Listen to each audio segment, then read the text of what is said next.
92.7 big FM पर आप सुन रहे हैं दिल्ली मेरी जान रिचा अनिरुद्ध के साथ। अगर आप आज का दिन बीते हुए कल की चिंता में गुजार देंगे तो आने वाले कल को बेहतर नहीं बना सकेंगे।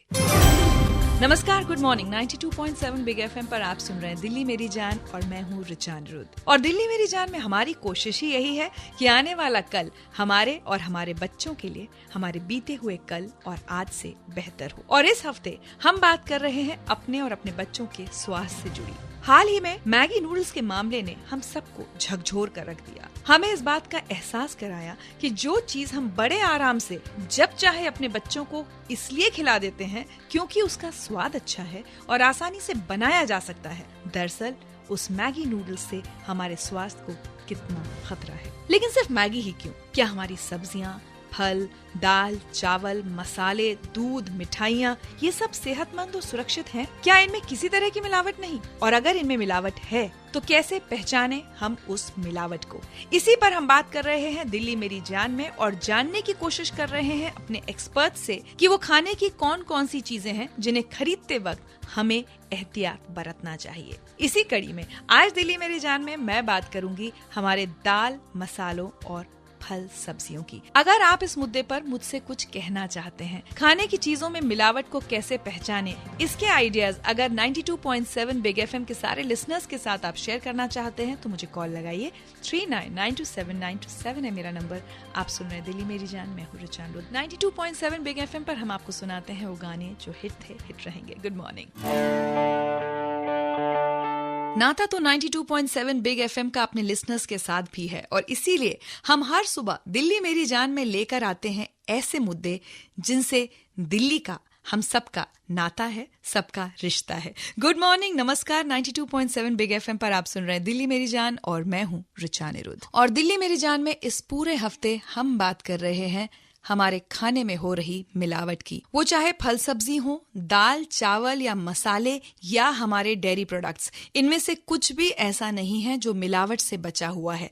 लेकिन इसी मिलावट की वजह से हमारी सेहत को बहुत ज्यादा नुकसान हो रहा है और जरूरी है कि हम इस मिलावट के प्रति जागरूक हों और समझें कि कैसे हम इसे रोक सकते हैं। चलिए सबसे पहले बात करते हैं फलों की। हमेशा कहा जाता है कि फल हमारी सेहत के लिए बहुत ज्यादा जरूरी हैं और बहुत फायदेमंद हैं।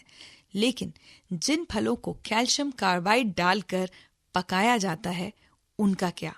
आइए आपको सुनवाते हैं एक फल बेचने वाला क्या कहता है कार्बाइड के बारे में। आंध्र प्रदेश से जो मैंगो आ रहा है वो वहाँ से कच्चा आता है और यहाँ उसमें कार्बाइड नहीं लगाएंगे तो वो पकेगा नहीं, तो उसका कोई नुकसान नहीं है। जब तक वो नहीं पकता तब तक उसमें कार्बाइड लगाना बहुत जरूरी है, बल्कि उसके लगाने से वो पूरा पक जाता है और उसमें टेस्ट पूरा आ जाता है। तो अक्सर फल वाले हमें ये तर्क देते हैं कि फल पकाने के लिए कैल्शियम कार्बाइड डालना जरूरी है, लेकिन मैं आप सबसे कहना चाहती हूँ कि अगली बार कोई फल वाला आपको ये तर्क दे तो कतई मत मानिएगा। कैल्शियम कार्बाइड, जिसको आमतौर पर ये लोग मसाला कहते हैं, ये बहुत हानिकारक है और ये लोग कैल्शियम कार्बाइड डालकर फलों को इसलिए पकाते हैं ताकि फल ज्यादा दिन तक ताजे दिख सकें, लेकिन ये हमारी सेहत के लिए बिल्कुल भी अच्छा नहीं है। हमने इन्हीं फल वाले से पूछने की कोशिश की कि क्या इन्हें कभी किसी ने नहीं बताया कि फलों को कैल्शियम कार्बाइड से पकाना गलत बात है? नहीं, हमें तो किसी ने कुछ नहीं बोला जी इसके बारे में। डॉक्टर ने किसी ने हमें कभी नहीं कहा कि भाई कार्बाइड मत लगाओ, बगैर कार्बाइड के हम पक ही नहीं सकते। चलिए, इन फल वालों को तो कभी किसी ने नहीं बताया कि जो कैल्शियम कार्बाइड ये फलों में मिला रहे हैं वो बहुत खतरनाक है और अपराध भी है, लेकिन आज हम इन सबको और आपको बताना चाहते हैं। आइए सुनते हैं कंज्यूमर वॉइस एनजीओ के सीईओ आशिम सान्याल इस बारे में क्या बता रहे हैं। आशिम जी, आप बताएं कितना गलत है कार्बाइड से फलों को पकाना? बिल्कुल इलीगल काम है। फॉर एग्जाम्पल, आप कार्बाइड डालते हैं फलों को पकाने के लिए तो बिल्कुल बैंड है, लेकिन हो रहा है। इसके ऊपर तो गवर्नमेंट, स्टेट गवर्नमेंट खास तौर से जो है उनको काम करना पड़ेगा ताकि ये डले ही ना है। वाकई सरकार को, हमारी अदालतों को और हम सबको जागना होगा कि इस तरह के जो खतरनाक केमिकल्स हमारे फल और सब्जियों में डाले जा रहे हैं, ये काम जल्द से जल्द बंद हो। जब तक बंद नहीं होता तब तक आपको एक छोटी सी टिप देते हैं। कोई भी फल आप खाने से पहले उसको बहुत अच्छी तरह से धोएं और कोशिश करें कि छील कर खाएं ताकि कार्बाइड का असर कम से कम किया जा सके। अब से कुछ ही देर में हम बात करेंगे कि कैसे पेस्टिसाइड्स को डालकर सब्जियां उगाई जा रही हैं, जिनसे हमारी सेहत को बहुत खतरा होता है। और अगर आप इस मुद्दे पर कुछ कहना चाहते हैं तो मुझे कॉल लगाइए। 39927927 है हमारा नंबर। आप सुन रहे हैं दिल्ली मेरी जान, मैं हूं रिचा अनिरुद्ध। 92.7 बिग एफएम पर चल रहे हैं वो गाने जो हिट थे, हिट रहेंगे। Good morning. एक दिन बिक जाएगा माटी के मोल, जग में रह जाएंगे प्यारे तेरे बोल। मेरे बहुत ही पसंदीदा गानों में से एक है ये गीत। नमस्कार, गुड मॉर्निंग। 92.7 बिग एफएम पर आप सुन रहे हैं दिल्ली मेरी जान और मैं हूं आपके साथ रिचा अनिरुद्ध। और दिल्ली मेरी जान में कुछ देर पहले हमने जाना कि कैसे आमों को बड़ी आसानी से कार्बाइड से पका रहे हैं फल वाले, और उसका तर्क भी दे रहे हैं कि बिना कार्बाइड के उन फलों को पकाया नहीं जा सकता, जबकि लगता है कि वो इस बात से बिल्कुल अनजान है कि एक अपराध है और साथ ही इसकी वजह से हमारी सेहत से खिलवाड़ हो रहा है। आइए अब बात करते हैं सब्जियों की। हाल ही में मैगी नूडल्स में लेड की जो मात्रा है वो परमिसिबल लिमिट से ज्यादा पाई गई। लेकिन क्या आप जानते हैं कि दिल्ली की मंडियों में जो सब्जियां बिक रही हैं उसमें जो पेस्टिसाइड्स की लेवल है वो यूरोपियन स्टैंडर्ड से 750 गुना ज्यादा है। आप अंदाजा लगा सकते हैं कि कितने खतरनाक पेस्टिसाइड्स हमारे फल और सब्जियों में आराम से मिलाए जा रहे हैं। कंज्यूमर वॉइस एनजीओ ने इसी बारे में एक पीआईएल दिल्ली हाईकोर्ट में दाखिल की हुई है।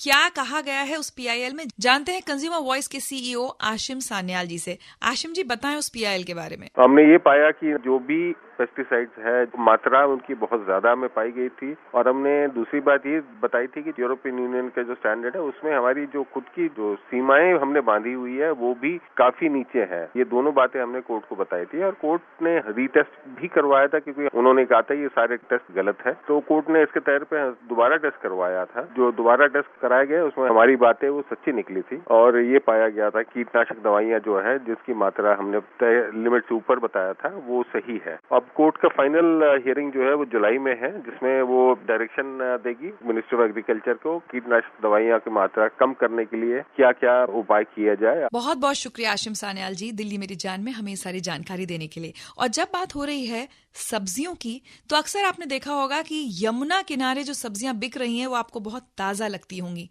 और मन करता होगा कि इन्हें खरीद लें। लेकिन उन सब्जियों की असलियत क्या है, इस पर एक रिपोर्ट तैयार की थी एनजीओ टॉक्सिक लिंक्स ने। क्या निकला उस रिपोर्ट में, जानते हैं टॉक्सिक लिंक के सतीश सिन्हा जी से। यमुना की जो सॉइल है उसको हमने टेस्ट किया था 6 जगहों पे। वहां पर बहुत अधिक मात्रा में हेवी मेटल्स मिला, और जो 2003 की स्टडी थी उसमें भी हेवी मेटल्स मिला। और अभी टेरी की जो रिपोर्ट है वो भी मैं देख रहा हूँ, उसमें भी ये मिल रहा है कि जो सब्जियां यमुना के किनारे उपजाई गई हैं उसमें बहुत अधिक मात्रा में लेड, कैडमियम, आर्सेनिक और मरकरी मिला है। ये चारों स्वास्थ्य के लिए हानिकारक है। जी बहुत बहुत शुक्रिया सतीश सिन्हा जी। तो सुन तो लिया आप लोगों ने, अब समझ भी लीजिए, जान भी लीजिए कि यमुना किनारे जो सब्जियां बिक रही होती हैं उन्हें मत खरीदिए। चलिए, हमने फलों और सब्जियों की तो बात कर ली, लेकिन अब से कुछ ही देर में मैं आपको बताऊंगी कि किस तरह से आपके राशन में दाल, चावल, मसाले और तेलों में मिलावट की जा रही है और कैसे उसके प्रति भी आपको जागरूक रहने की जरूरत है। अगर आप इस मुद्दे पर कुछ कहना चाहते हैं तो मुझे कॉल जरूर लगाइए। 39927927 है मेरा नंबर। आप सुन रहे हैं दिल्ली मेरी जान 92.7 बिग एफएम पर, आपके साथ मैं हूं रिचा अनिरुद्ध। Good morning. नमस्कार, गुड मॉर्निंग। 92.7 बिग एफएम पर आप सुन रहे हैं दिल्ली मेरी जान और मैं हूं रिचा अनिरुद्ध। अब से कुछ देर पहले हमने बात की कि कैसे कार्बाइड डालकर हमारे फलों को पकाया जाता है, कैसे खतरनाक पेस्टिसाइड्स हमारी सब्जियों में पाए जा रहे हैं जिनकी लेवल यूरोपियन स्टैंडर्ड से 750 गुना तक ज्यादा है। अब बात करते हैं हमारे मसालों, दाल, चावल और तेल की। कैसे पहचाने कि इनमें भी मिलावट हो रही है, ये जानते हैं दिल्ली सरकार के food analyst SM Bharadwaj ji से। Bharadwaj ji, good morning. Good morning Reeta ji. दालों में तो देखिए मिट्टी वगैरह या इंसेक्ट्स इनकी ज्यादा है, बाकी इसको देख के और स्मेल करके पुरानी ना हो, चमक ना हो ज्यादा, वो आप ले सकते हैं। तेल की टेस्टिंग के लिए हाइड्रोक्लोरिक एसिड उसमें डालते हैं। अगर उसका कलर चेंज होके पिंक हो जाए तो इसका मतलब उसमें कोई और तेल मिलाया हुआ है। और हल्दी में भी सिंथेटिक कलर की मिलावट मिलती है, कलर और डाल देते हैं। तो उस कलर के लिए भी हाइड्रोक्लोरिक एसिड का टेस्ट करते हैं, जिससे वो अगर कलर पिंक चेंज हो जाता है इसका मतलब उसमें कोई अनएडिबल कलर मिलाया हुआ है। इसी तरह चीनी में चाक मिट्टी वगैरह उसमें हो सकती है, उसको अगर ग्लास में डालेंगे तो चाक मिट्टी नीचे सेटल हो जाती है। बाप रे बाप, अब तो ऐसा लगता है कि सब कुछ खाना पीना छोड़ना होगा, समझ नहीं आ रहा क्या खाएं क्या नहीं। भारद्वाज जी, ये बताइए कि अगर मिलावटी खाने की शिकायत सरकार से करनी हो तो दिल्ली सरकार का नंबर क्या है? 2341-3488, ये हमारे कमिश्नर साहब का मयूर भवन का नंबर है कि आप अपनी कंप्लेंट्स और मेलिंग एड्रेस भी वेबसाइट पे दिया हुआ है, डिपार्टमेंट ऑफ फूड सेफ्टी की वेबसाइट जी। और डिपार्टमेंट ऑफ फूड सेफ्टी के सारे डिटेल्स आपको delhi.gov.in पर मिल जाएंगे। चलते चलते भारद्वाज जी, दिल्ली वालों को कोई मैसेज देना चाहेंगे आप? यही कहूंगा कि स्पाइसेस और पल्सेस या ये सब पैकेज लें, एग मार्क लें, अच्छी ब्रांडेड उससे लें। लूज को थोड़ा अवॉइड करना चाहिए क्योंकि एडल्ट्रेशन के लूज में ज्यादा चांसेस रहते हैं। यही बात तेलों पे भी, तेल भी लूज ना लें, टिन से ना लें। और चमकदार चीजें जैसे ज्यादा जो कलर वाली स्वीट्स हैं उनको अवॉइड करना चाहिए। बहुत बहुत शुक्रिया भारद्वाज जी इन सारी टिप्स के लिए, और मुझे उम्मीद है कि आप इन सब बातों का ध्यान रखेंगे। कोशिश कीजिए कि खुली चीजें ना खरीदें, जैसा कि भारद्वाज कह रहे थे, उनमें मिलावट का खतरा ज्यादा होता है। और साथ ही यमुना किनारे बिक रहे फल और सब्जी भी खरीदना अवॉइड करें। अगर आप लोग इस पूरे मुद्दे पर कुछ कहना चाहते हैं मुझसे, तो मुझे कॉल लगाइए, मुझे आपके कॉल्स का इंतजार है। 39927927 है मेरा नंबर। मैं हूँ रिचा अनिरुद्ध, आप सुन रहे हैं दिल्ली मेरी जान 92.7 बिग एफएम पर। Good morning. जितना जरूरी हमारे लिए खाना है, उतना ही जरूरी ये भी है कि वो खाना शुद्ध हो और बिना मिलावट का हो। नमस्कार, गुड मॉर्निंग। 92.7 बिग एफएम पर आप सुन रहे हैं दिल्ली मेरी जान, और मैं हूं आपके साथ रिचा अनिरुद्ध। और दिल्ली मेरी जान में इस पूरे हफ्ते मुद्दा यही है कि जो फल, सब्जियां, मसाले, दाल, चावल, तेल हम इस्तेमाल कर रहे हैं वो कितने शुद्ध हैं, और अगर शुद्ध नहीं है तो हम उनकी मिलावट को कैसे जांचें परखें। मुझे लगता है मैंने तो बहुत कुछ बोल लिया, अब बारी है आपके बोलने की। मैं संजीव सिंघल बोल रहा हूँ ग्रेटर नोएडा से। मैं एक एग्रीकल्चर साइंटिस्ट हूँ। आप लोगों की जानकारी के लिए बताना चाहूंगा कि एडवांस टेक्नोलॉजी हमको बहुत अच्छा सपोर्ट दे रही है, जिसमें गुड एग्रीकल्चर प्रैक्टिसेस प्रक्रिया है जिसके तहत हम फलों और सब्जियों का निर्माण कर रहे हैं। आपसे अनुरोध है कि आप जब भी मार्केट में जाएं तो वहाँ पे गैप सर्टिफाइड प्रोडक्ट परचेज करने की कोशिश करें। आम भाषा में गैप सर्टिफाइड मतलब गुड एग्रीकल्चर प्रैक्टिसेस। मेरा नाम दमन है और मैं ये कहना चाहता हूँ कि अगर हम बात करते हैं दालों की भी,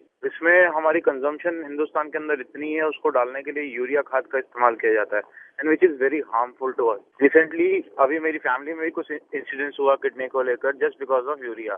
तो उसके लिए भी यही सजेशन मैं देना चाहता हूँ कि whenever you use to have dals and all, उनको अच्छे से वॉश किया जाए, सुबह से लेकर भिगोया जाए, ताकि यूरिया उसमें से कम हो सके। मैं रफी बोल रहा हूँ। तकलीफ होती है कि इतने पैसे खर्च करके भी प्योर चीज नहीं मिलती है। हम सोचते हैं हम अच्छा खा रहे हैं, और वो एक्चुअल में अच्छा नहीं होता है। अगर हम जितने मर्जी हेल्थ कॉन्शियस हो भी जाएं, तो इसका मतलब हम ठीक नहीं खा रहे हैं। बहुत बहुत शुक्रिया आप सबका हमें कॉल लगाने के लिए, क्योंकि हम सबको मिलकर ही हमारे समाज में, हमारे आसपास बदलाव लाना है। खासकर बहुत बहुत शुक्रिया संजीव सिंघल जी आपका कि आपने हमें गुड एग्रीकल्चरल प्रैक्टिसेस के बारे में बताया। अगली बार जब हम सब लोग फल और सब्जी खरीदने जाएंगे तो इस बात का जरूर ध्यान रखेंगे। चलिए, तो आज मेरे साथ दिल्ली मेरी जान में बस इतना ही। बस अब से कुछ ही देर में आपके साथ जुड़ेंगे सिद्धार्थ और आपको सुनाएंगे यश चोपड़ा की कहानी। रिचा अनिरुद्ध को आज दीजिए इजाजत, कल सुबह आपसे फिर मिलूंगी। Till then take care.